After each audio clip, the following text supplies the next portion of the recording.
What's going on, everybody? It's your boy GemMint, and I am super excited to unbox the Batman animated series, Batman with Batmobile. We recently did the 1/10 scale DeLorean from Back to the Future, but this one hits so much harder and closer to my childhood with this amazing Batmobile. You can see a little glimpse of it on the back of the box and on the front here. Let's go ahead and get the styrofoam out of the art box. We'll get it on the ground, unbox it, assemble it, and then give my final thoughts. All right, so it's just this one box. It has one layer, removing the straps. Let's take off the lid, and we can see just a couple of pieces.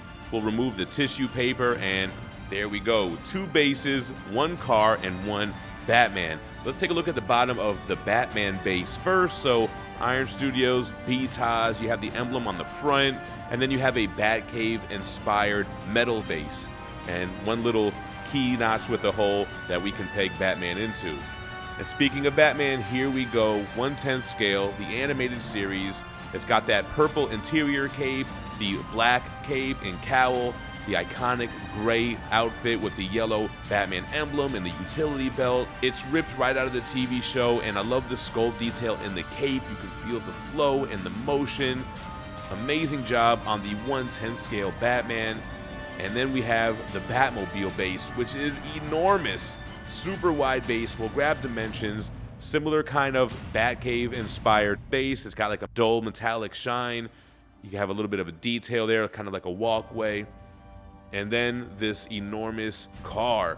So it's not overly heavy, but it isn't light. It's got some nice oomph to it, and you can see some smudges and imperfections. We'll talk about that later. The detail on the hood, and then of course underneath the car, which you won't even see, is sculpted and has detail. Here goes the back. We can see the exhaust, the tail lights, the front as well. You have the grille. And now let's get it all assembled. So slap that base on the turntable. No peg, no notch. It just rests on top. Here's the Batmobile. And then of course, we're gonna put down the Batman base right in front, which you could put it anywhere. And then we'll key Batman in there for the final effect. Now, before we see this in full, just a quick word from our sponsor. You guys want to meet legendary artists Jim Lee and David Mack, plus John Dalmayan, the founder of Torpedo Comics and drummer for System of a Down? Well, this month will be your chance. Saturday, November 18th, JPG and Steve Shuitt are celebrating their 1-year anniversary of Ninja Funk and having this private signing. It is free to enter, but if you want to get anything signed, you can purchase tickets right now at Eventbrite. There's going to be CGC witnesses, and you can leave your books to get submitted there as well. If you guys are in the area, go to the Ninja Exchange. It's in Carlsbad, California. More details at Eventbrite to check out the event. All right, y'all. Now, this is cool. Besides the Michael Keaton Batmobile, this is the Batmobile that I grew up with, and essentially it's the animated version of that. This thing is enormous. We're going to go over the specs. We're going to go over the cost and everything. Let's take a look at the width, because this is a long piece. The base width is about 22.5 inches long, but with the car, you're looking at almost like 29 inches.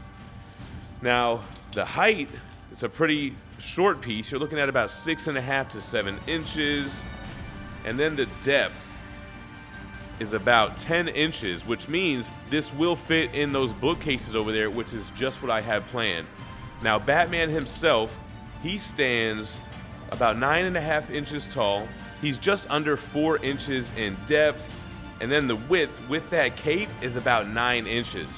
The 1/10 scale piece actually looks way bigger, because I'm used to seeing the X-Men in 1/10 scale, and they're always like crouched down or in some type of action position. But seeing Batman standing straight up and down, it gives him a lot of presence. Man, the car had some paint imperfections. It looks like the matte is susceptible to scuffs and buffs. So I got the microfiber cloth and I started wiping it down, and I was able to clean it up a lot, especially around the windows. But man, I'm loving the simplicity of this piece. They really captured the essence of the animated series and what made it so great. Yeah, it's an elongated car, and it's very clean and simple, but it has so much style and class. This piece does retail $1,100, and you get both the Batmobile and Batman. There is a Joker companion that I'm going to have to pick up, and this way I can have the animated series Batman with Joker. But man, I'm seriously impressed with this. I'm going to go find out where in the bookshelf I'm going to display this, and I'm going to leave you with it spinning on the turntable. Let me know what you guys think about the Batman animated series Batman and Batmobile from Iron Studios, and stay minty fresh. Peace.